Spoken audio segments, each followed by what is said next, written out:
Détester ou aimer ses adversaires? Les médias nous montrent souvent une image négative du débat politique, échanges houleux, dérapages les plus croustillants. Aujourd'hui, je reçois Shafika Vaïtiana Tassarma et on jase d'animosité entre adversaires politiques. Bienvenue à Duo!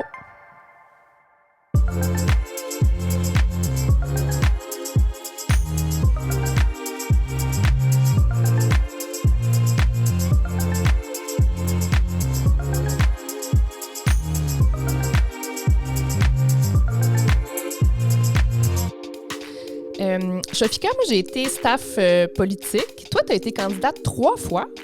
On participe toutes les deux au débat public. Toi, dans les pages du Journal de Montréal, notamment. Allô, ça va bien? Oui, toi? Très bien. Tu es étudiante au doctorat en éducation au Boston College. Tu es en visite au Québec parce que c'est les fêtes. Oui. Tu viens voir la famille.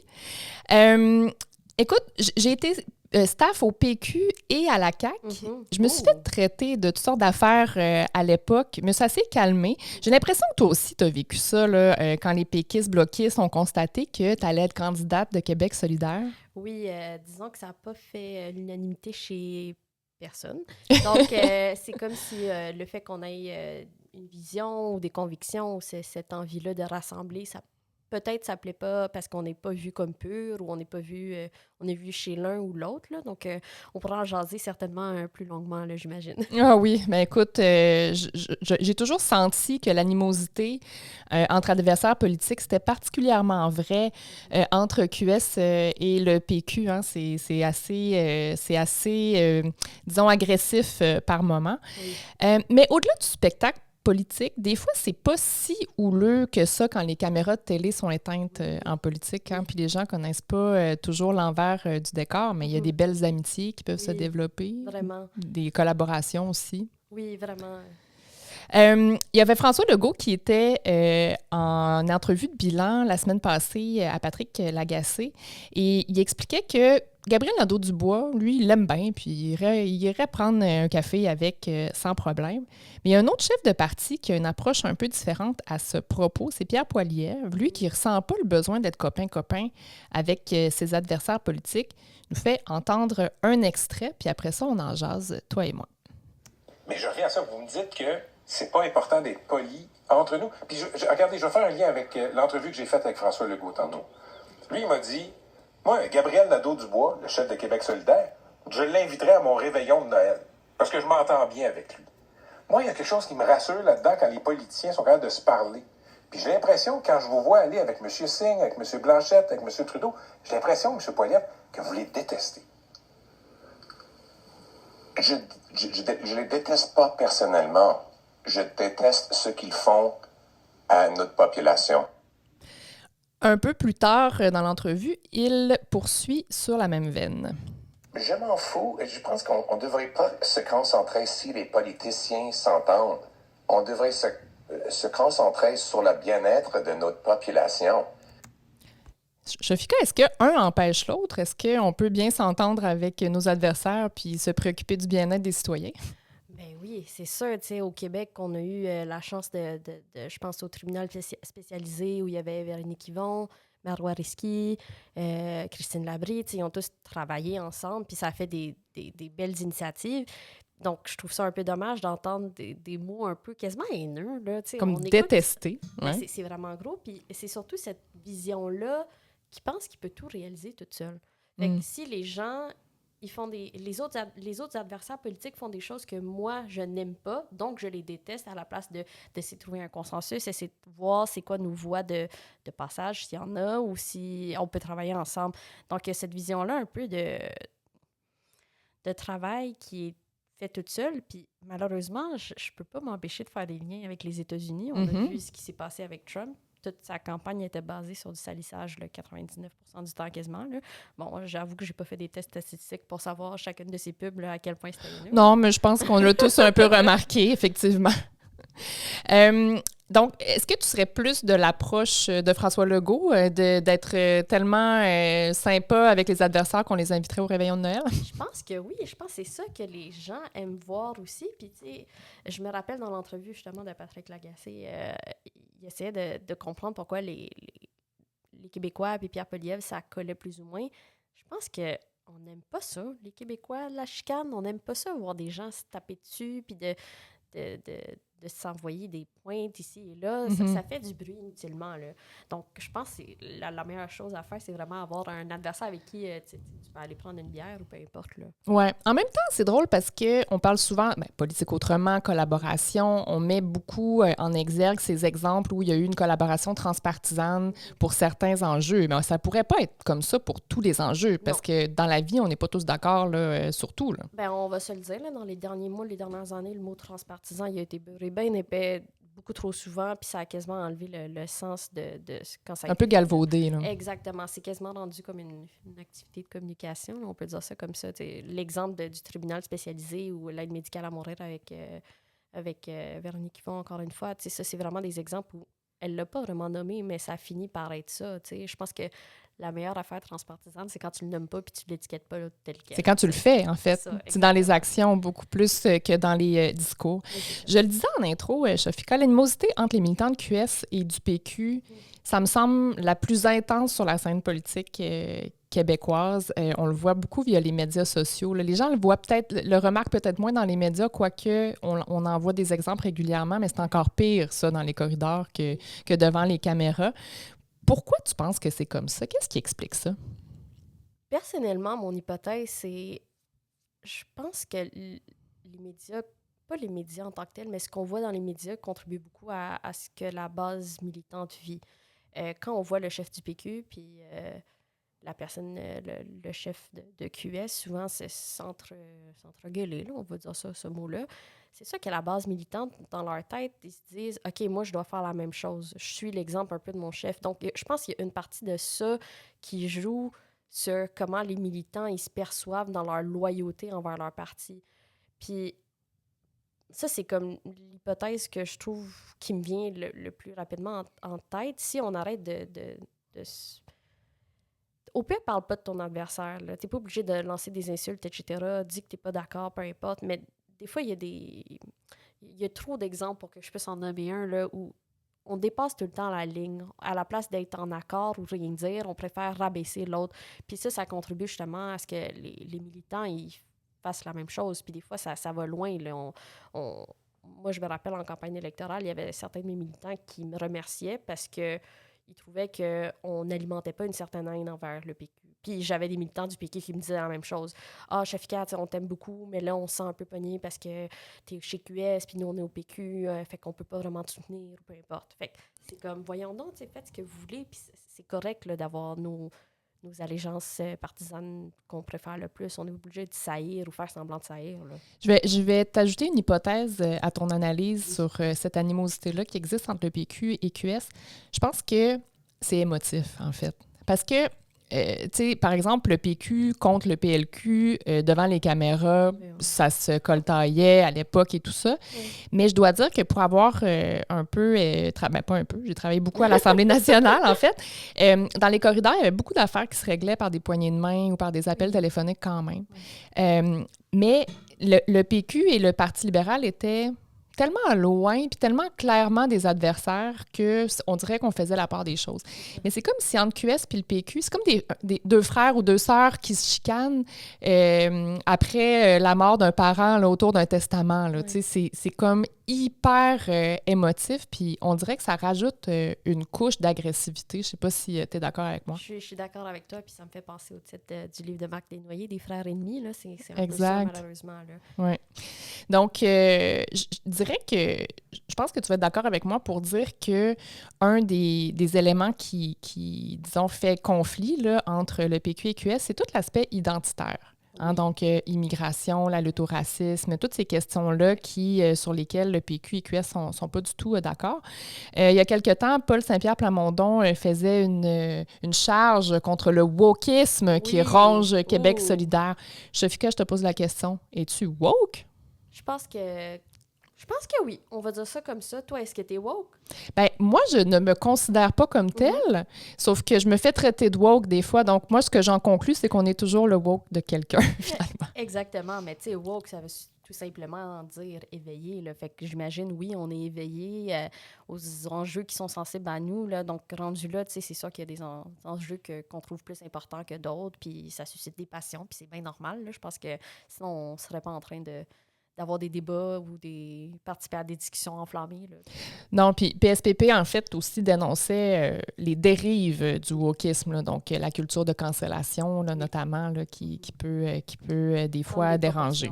Assez démesurées, on va se le dire quand même. Parlant de ces sujets-là qui divisent QS et le PQ, ben, il y a la question de la laïcité. On en parle beaucoup ces temps-ci. C'est comme s'il y avait un regain de ces éléments-là dans l'espace public, notamment avec ce qui se passe dans les écoles, avec ce qui a commencé à l'école Bedford, des comportements d'enseignants qui n'avaient pas de bon sens, des programmes scolaires qui ne sont pas suivis. On a vu aussi des histoires de prières en classe et tout ça. Comment tu trouves le climat en ce moment entourant ces éléments-là? Je pense qu'il y a tellement d'amalgames qui se font en ce moment. Premièrement, il y a les cas spécifiques de Bedford dans les écoles à Montréal. Puis ensuite, c'est allé loin quand même. Le fédéral s'en est mêlé.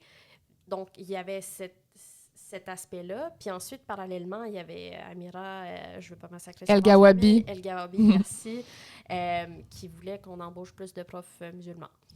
Donc, ce qui s'est passé, j'avais écouté une entrevue de, je pense, le député bloquiste René Villemur, qui faisait des amalgames douteux entre embaucher des profs musulmans, puis on a vu ce qui s'est passé dans les écoles Bedford, donc ça suscite la méfiance. Donc, ce qui se passe en ce moment, c'est qu'il y a énormément d'amalgames qui se font entre ce qui se passe dans les écoles, ce qui se passe au fédéral, ce qui se passe avec la laïcité.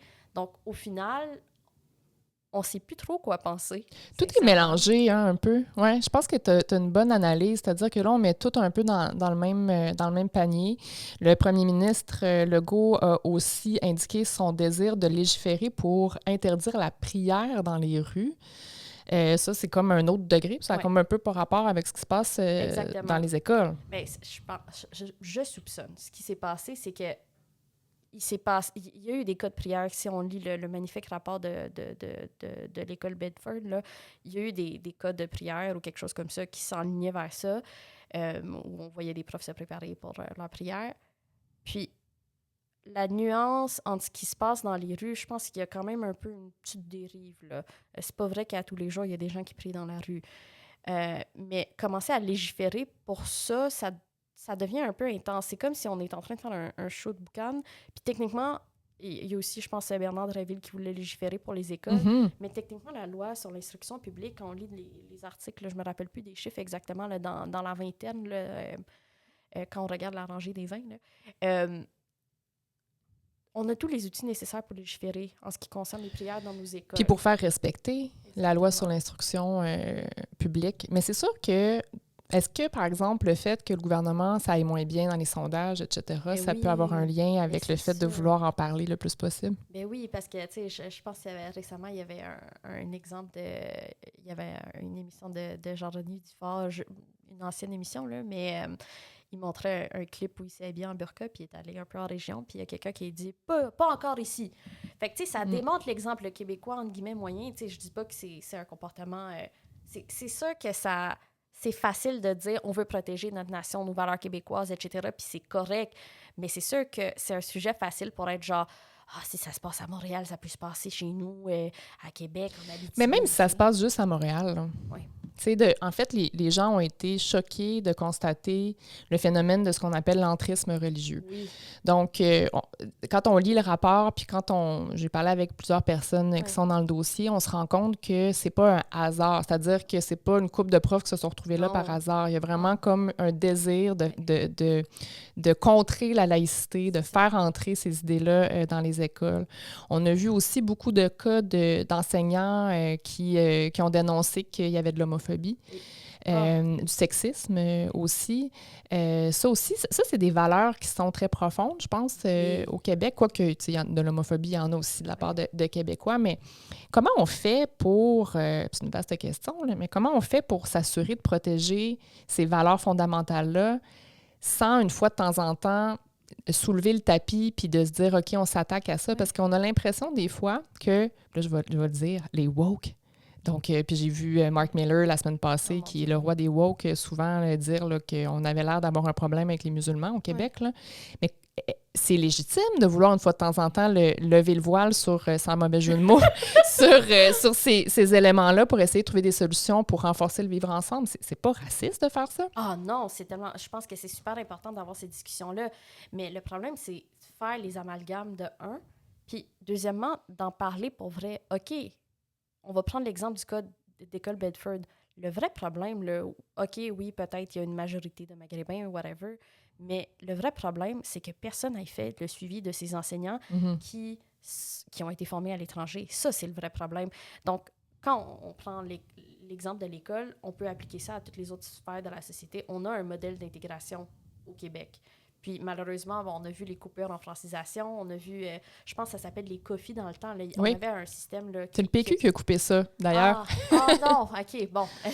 Ben, ça, c'était un des modèles qui aidait pour l'intégration. On sait à quoi s'attendre quand on vit au Québec. Mais malheureusement, on n'a plus ces aspects-là d'intégration. Puis, en plus, quand on coupe dans les cours de francisation ou dans des trucs institutionnalisés, mettons, dans le suivi des profs qui sont formés à l'étranger, c'est sûr qu'on manque quelques valeurs québécoises. Là.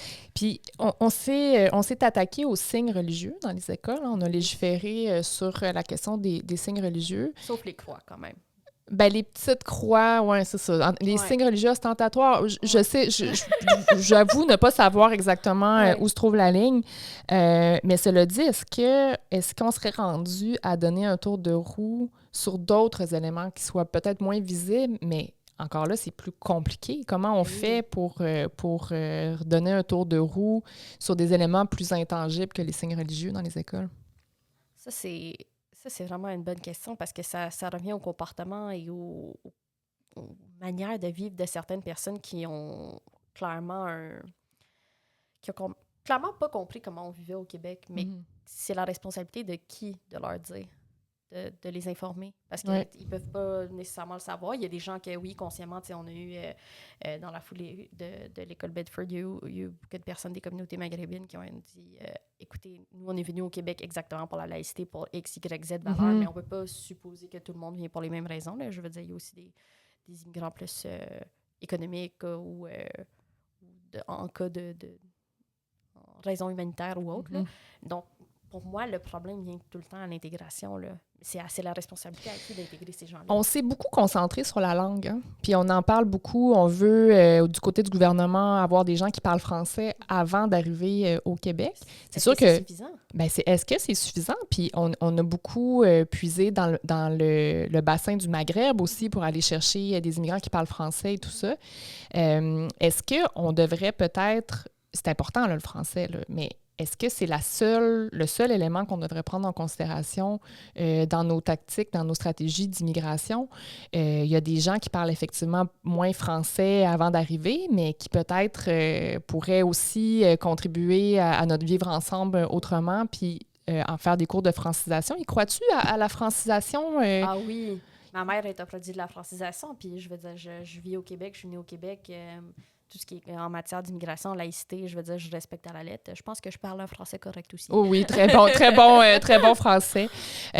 Donc, mais c'est un petit peu plus intangible, encore une fois, de sélectionner des gens sur quelque chose qui est peut-être moins facile à déterminer que la langue. Oui, exactement, parce que tu peux faire un test de français puis passer, mais tu peux pas faire un test des valeurs. Non, c'est ça. On l'a instauré, ce test, hein, ça a fait l'objet de beaucoup de débats, mais c'est vrai que c'est pas facile à baliser autant que, par exemple, la langue, tu la parles ou tu la parles pas, puis c'est plus facile à identifier comme tel.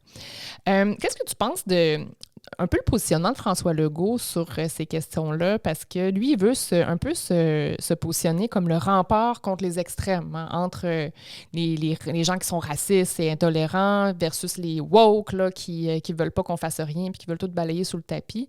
Comment tu trouves son approche? Moi, je pense que François Legault essaie de jouer un peu le papa là, qui veut pas de chicane, qui rassemble tout le monde, qui fait un bon chocolat chaud pour tout le monde. Ah oui, c'est bon le chocolat chaud, j'aime ça. Donc, je pense surtout qu'en ce moment, il est en mode...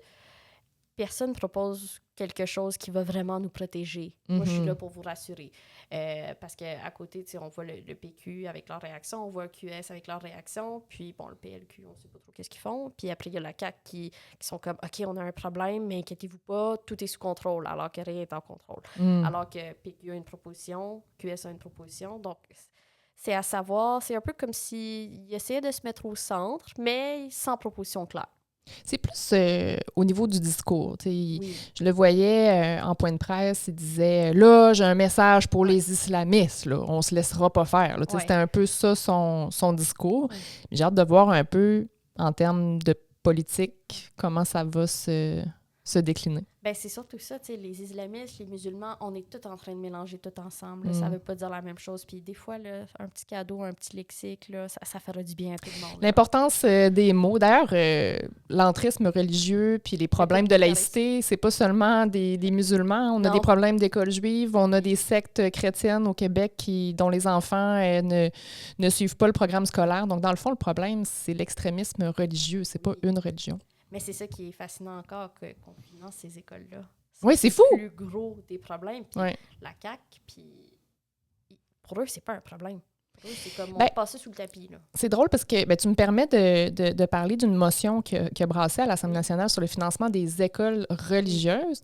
Mais encore là, je trouve qu'on mélange tout. Parce que moi, je suis allée à une école privée qui est sur la liste des supposées écoles religieuses. Puis on parlait jamais de religion. C'est une école privée c'était l'école des Jésuites, dans le fond, ici à Québec.